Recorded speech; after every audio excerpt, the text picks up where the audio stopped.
이 나이에 무슨 새로운 시작이야. 오늘 이 영상을 보고 계신 여러분께 질문 하나 드리고 싶습니다. 인생에서 가장 큰 변화를 맞이했던 순간이 언제였나요? 그때 어떻게 견뎌내셨나요? 오늘은 한 분의 이야기를 들려드리려 합니다. 65세 이기만 씨. 평범한 이름이지만 그분의 인생은 결코 평범하지 않았습니다. 아니, 어쩌면 우리 모두의 인생이 그렇듯이 평범함 속에 특별함이 숨어 있었다고 말하는 게 맞겠네요. 여러분도 혹시 이런 순간을 겪고 계신가요? 갑자기 찾아온 변화 앞에서 어찌할 바를 모르고 계신가요? 그렇다면 이기만 씨의 이야기에 귀 기울여 주시기 바랍니다. 이 이야기는 단순한 한 사람의 경험담이 아닙니다. 변화와 상실, 그리고 새로운 시작에 관한 우리 모두의 이야기입니다. 이기만 씨는 35년을 한 회사에서 일했습니다. 매일 아침 6시에 일어나 출근 준비를 하고 같은 버스를 타고 같은 자리에 앉았습니다. 회사 식당에서 점심을 먹고 저녁 6시면 퇴근했습니다. 주말이면 아내와 시장을 보러 갔고 한 달에 한 번은 자식들이 손주들을 데리고 찾아왔습니다. 평범했지만 행복한 삶이었습니다. 이기만 씨는 이런 일상이 영원히 계속될 거라고 믿었습니다. 아니, 믿고 싶었습니다. 하지만 63이 되던 해 회사에서 명예퇴직 제의가 들어왔습니다. 명예라는 단어가 붙어 있었지만 사실상 강요에 가까웠습니다. 이기만 씨는 받아들일 수밖에 없었습니다. 35년을 함께한 회사가 이제 더 이상 자신을 필요로 하지 않는다는 사실이 믿기지 않았습니다. 그보다 더 견디기 힘든 일은 그 다음 해에 찾아왔습니다. 40년을 함께 산 아내가 갑작스럽게 세상을 떠난 겁니다. 아침에 평소처럼 일어나 아침을 준비하던 아내가 점심때쯤 갑자기 쓰러졌습니다. 병원으로 급히 옮겼지만 뇌출혈이었고 의식을 되찾지 못했습니다. 사흘 만의 일이었습니다. 이기만 씨의 세상이 무너져 내렸습니다. 직장도 아내도 잃었습니다. 아침에 눈을 뜨면 옆자리가 비어 있었고 집은 너무 조용했습니다. 평생 누군가를 위해, 무언가를 위해 바쁘게 살아왔는데 이제 아무것도 할 게 없었습니다. 처음 몇 달은 정말 힘들었습니다. 아침에 일어날 이유조차 찾을 수 없었습니다. 자식들이 걱정해서 자주 전화를 했지만 이기만 씨는 괜찮다는 말만 되풀이했습니다. 괜찮지 않았지만 자식들에게 짐이 되고 싶지 않았습니다. 그러던 어느 날 이기만 씨는 아내의 옷장을 정리하기 시작했습니다. 차마 건드리지 못하고 있던 그 공간을 말이죠. 아내가 좋아하던 스카프들, 명절 때만 입던 한복, 산책할 때 걸치던 가디건 하나하나 꺼내면서 이기만 씨는 울었습니다. 그런데 신기한 일이 일어났습니다. 울고 나니 조금 홀가분해졌습니다. 아내와의 추억들이 고통스러운 것만은 아니라는 걸 깨달았습니다. 그 추억들은 자신을 슬프게 하는 동시에 따뜻하게도 했습니다. 아내가 떠났지만 40년의 시간이 사라진 건 아니었습니다. 이기만 씨는 생각했습니다. 나는 아직 살아있구나. 이렇게 아프다는 건 아직 살아있다는 증거구나. 그날부터 이기만 씨는 조금씩 달라지기 시작했습니다. 여전히 슬펐고 외로웠고 때로는 무기력했습니다. 하지만 그 안에서 작은 힘이 자라고 있었습니다. 아내 없이도 살 수 있다는 것, 그것이 아내를 배신하는 게 아니라는 것을 조금씩 받아들이게 되었습니다. 상실은 이기만 씨에게 선물을 주었습니다. 뼈 아프고 받고 싶지 않았던 선물이었지만 그래도 선물이었습니다. 그것은 바로 자신의 강인함을 발견하는 것이었습니다. 이기만 씨는 생각보다 강했습니다. 무너질 것 같았지만 무너지지 않았고 일어설 수 없을 것 같았지만 다시 일어섰습니다. 이기만 씨는 서서히 새로운 일상을 만들어가기 시작했습니다. 처음에는 아주 작은 것들부터였습니다. 매일 아침 산책을 하기로 했습니다. 아내와 함께 걷던 그 길을 이제 혼자 걸었습니다. 처음엔 너무 외로웠습니다. 아내가 좋아하던 벤치에 앉으면 눈물이 났습니다. 하지만 계속 걸었습니다. 그러다 보니 이전에는 보지 못했던 것들이 보이기 시작했습니다. 매일 같은 시간에 나와서 체조하는 할머니, 강아지를 산책시키는 젊은 부부, 새벽부터 운동하는 청년들. 이기만 씨는 깨달았습니다. 자신이 슬픔에 잠겨있는 동안에도 세상은 계속 돌아가고 있었다는 것을. 그것이 냉정하게 느껴지는 동시에 묘하게 위안이 되었습니다. 삶은 계속된다. 나의 삶도 계속되어야 한다.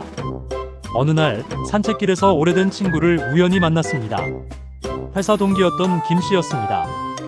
김 씨는 이기만 씨보다 먼저 퇴직했고 지금은 복지관에서 자원봉사를 하고 있었습니다. 김한이 형, 우리 복지관에 한번 와보시지 않겠어요?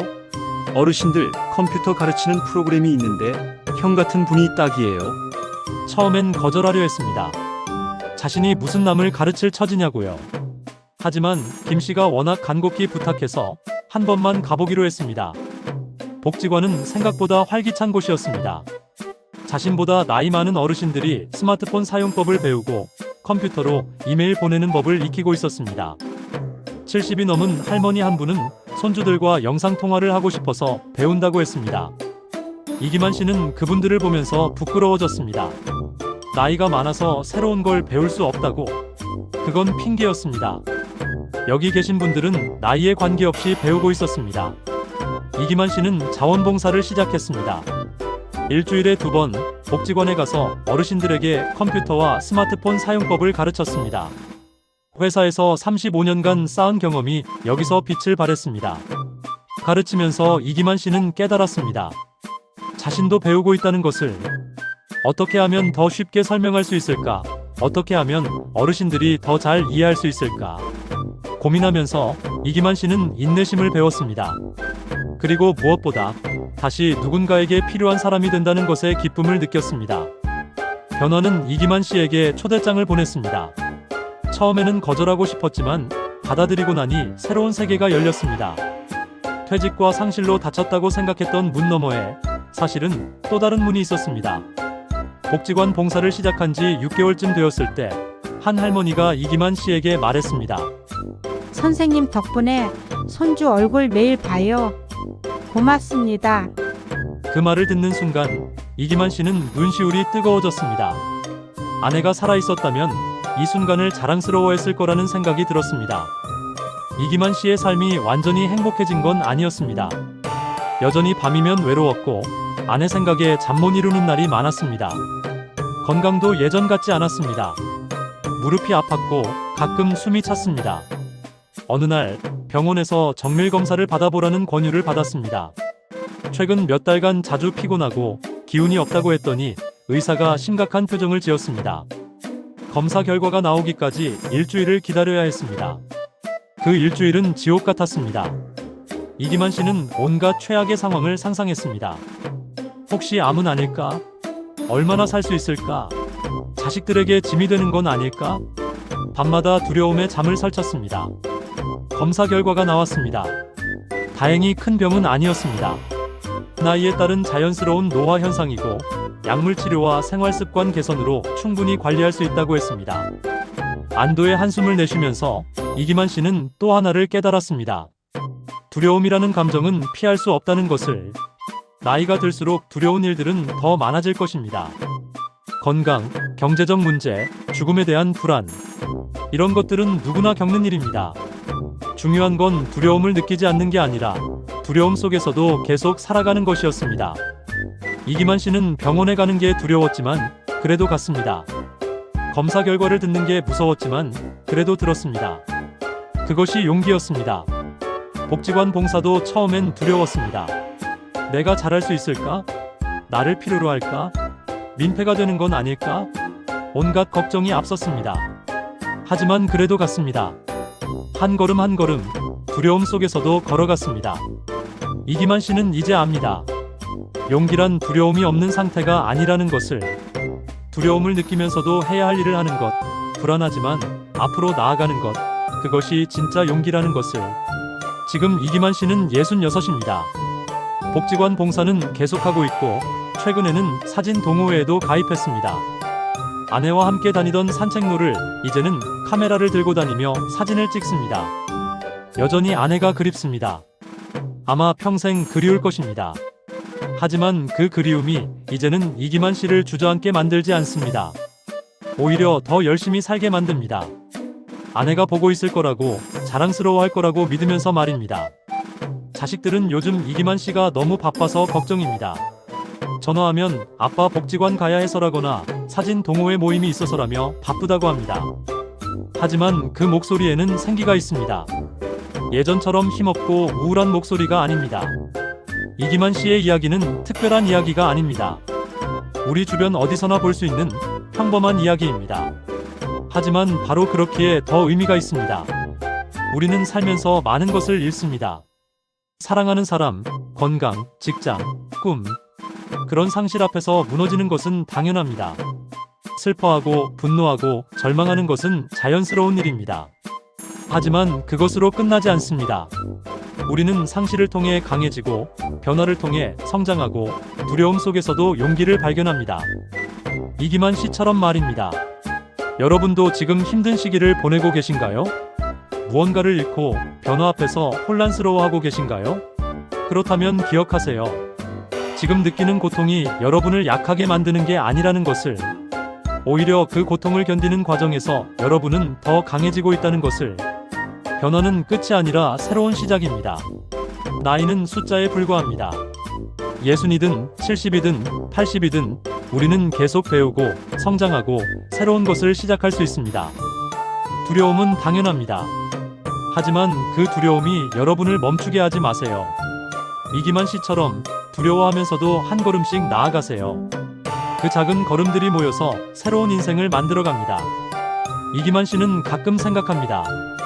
만약 그때 상실의 고통에 주저앉았다면, 만약 변화를 받아들이지 않았다면, 만약 두려움에 굴복했다면, 그랬다면 지금의 이기만 씨는 없었을 것입니다.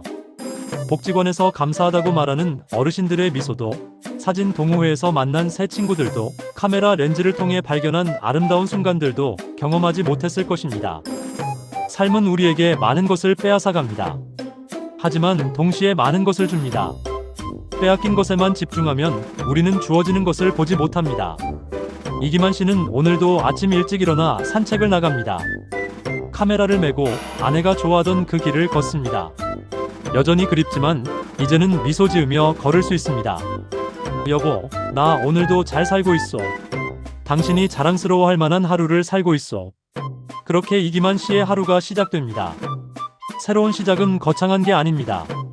매일 아침 눈을 뜨고 일어나고 한 걸음 내딛는 것. 그것이 새로운 시작입니다. 여러분의 새로운 시작은 언제 시작되나요? 사실 벌써 시작되었을지도 모릅니다. 이 글을 읽고 있는 지금 이 순간이 여러분의 새로운 시작일 수 있습니다. 상실이 주는 강함을, 변화라는 초대를, 두려움 속의 용기를 받아들이세요. 그리고 이기만 씨처럼 여러분만의 새로운 이야기를 써내려가세요. 나이는 숫자에 불과합니다. 진짜 중요한 건 얼마나 오래 사느냐가 아니라 어떻게 사느냐입니다. 매일을 의미 있게, 용기 있게, 그리고 희망을 가지고 사는 것입니다. 이기만 씨의 이야기가 여러분께 작은 위로와 용기가 되었기를 바랍니다. 여러분 모두 자신만의 속도로, 자신만의 방식으로 아름다운 인생을 살아가시기를 진심으로 응원합니다. 영상이 당신에게 도움이 되었다면 구독, 좋아요 부탁드립니다. 구독, 좋아요는 다음 영상 제작에 큰 힘이 됩니다.